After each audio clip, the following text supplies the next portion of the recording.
Hi, welcome back to gold channel. இன்றைக்கி October 25 இன்றைக்கி காலையில் வந்து நமக்கு ரேட்டை ஃபிக்ஸ் பண்ணியிருந்தாங்களா. ஸோ அதே விலையில் தான் இருக்குது. இன்றைக்கி சனிக்கிழமை வேறு ஈவினிங் வந்துட்டு நமக்கு ரேட் சேஞ்சஸ் இல்லை. தொடர்ந்து 2 வாரமாக சனிக்கிழமை நமக்கு ஈவினிங்லேயும் விலை மாற்றங்கள் இருந்துட்டு வந்துச்சு. இன்றைக்கி பார்த்திங்க அப்படின்னா விலை மாற்றம் எதுவும் இல்லாமல் காலையில் ஃபிக்ஸ் பண்ண, அதாவது காலையில் வந்து 100 ரூபாய் அதிகரித்து 22 கேரட் ஆபரண தங்கம் ஒரு கிராம் வந்துட்டு 11,500 ரூபாய்க்கு விற்பனை செய்யப்பட்டு வருதில்ல. ஸோ அதே விலையில் தான் வந்து இன்றைக்கி ஈவினிங்கும் வந்து இருக்குது. நாளைக்கும் இதே விலையில் தான் வந்து விற்பனையாகும். 1 கிராம் வெள்ளி 170 ரூபாய்க்கு விற்பனையாகும்.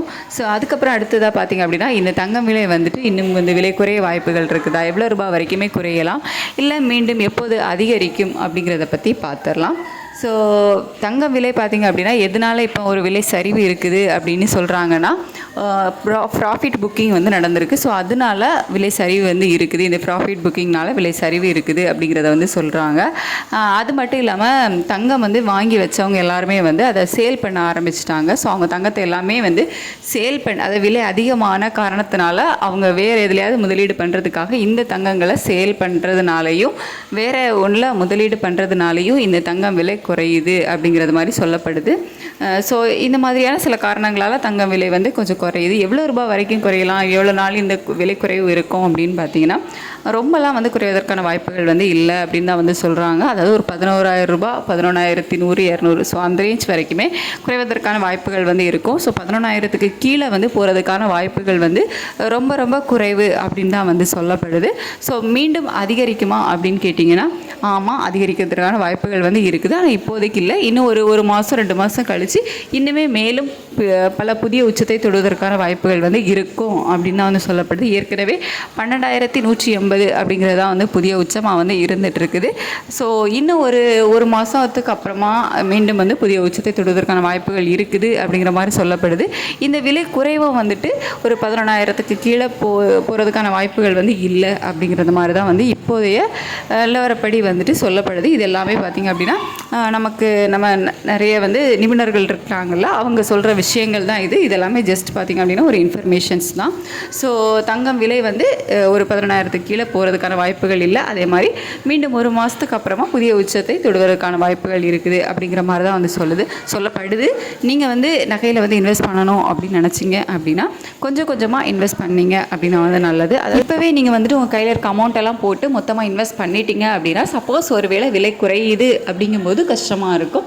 இது நீங்கள் பிரித்து இன்வெஸ்ட் பண்ணீங்க அப்படின்னா இப்போ கொஞ்சம் இன்வெஸ்ட் பண்ணிக்கிட்டு மீதி இருக்கிற அமௌண்ட்டை விலை குறையுது அப்படிங்கும்போது அப்போ நீங்கள் இன்வெஸ்ட் பண்ணீங்க அப்படின்னா உங்களுக்கு பேலன்ஸ் பண்ணுறதுக்கு வந்து கொஞ்சம் கரெக்டாக இருக்கும். அப்படி இல்லை மீண்டும் வந்து விலை அதிகரிக்க மாதிரி இருக்குது அப்படிங்கும்போது அந்த டைமில் இன்வெஸ்ட் பண்ணிங்க அப்படின்னா உங்களுக்கு பெருசாக வந்து பாதிப்பு இருக்காது.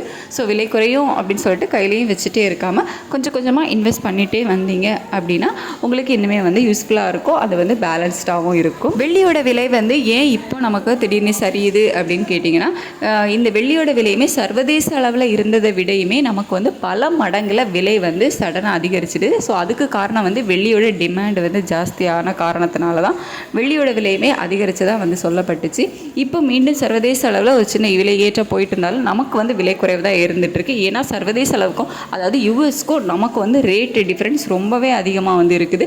அவங்கள விடையும் நமக்கு வந்து பல மடங்கில் விலை அதிகரித்த காரணத்தினால தான் நமக்கு இப்போ வெள்ளியில் விலை குறைவு வந்து போயிட்டுருக்கு. அதாவது அந்த டிமாண்ட் வந்துட்டு ஒரு கட்டத்துக்கு மேலே வந்து குறைய ஆரம்பிச்சிது. ஸோ அதனால வெள்ளியோட விலையுமே வந்து நமக்கு குறைய ஆரம்பிச்சிது. ஸோ இந்த மாதிரியான காரணங்களால் தான் வெள்ளியோட விலையுமே இன்னும் ஒரு 10-15 ரூபா வரைக்கும் குறைவதற்கான வாய்ப்புகள் வந்து இருக்கும் அப்படிங்கிற மாதிரி தான் வந்து சொல்லப்படுது.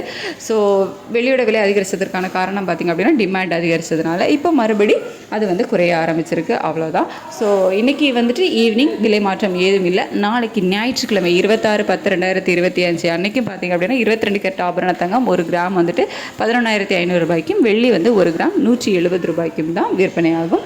ஸோ இந்த வீடியோ உங்களுக்கு யூஸ்ஃபுல்லாக இருந்திருக்கும் அப்படின்னு நினைக்கிறேன். தினமும் சர்வதேச அளவில் நிலவரங்கள் எப்படி இருக்குது, விலை அதிகரித்து காணப்படுதா இல்லை தங்கம் விலை குறையுதா, நம்ம இந்திய ரூபாயோட மதிப்பு எப்படி இருக்குது அப்படிங்கிற அப்டேட்களை வந்து தெரிஞ்சுக்கிறதுக்கு நம்ம சேனலை சப்ஸ்கிரைப் பண்ணி வச்சுக்கோங்க. அப்படியே பெல் பட்டனையும் கிளிக் பண்ணி ஆல் கொடுத்து வச்சிங்க அப்படின்னா நம்ம போடுற வீடியோஸ் உங்களுக்கு நோட்டிஃபிகேஷன்ஸாக வரும். இந்த வீடியோவில் நேரம் பொறுமையாக பார்த்ததுக்கு தேங்க்யூ ஸோ மச்.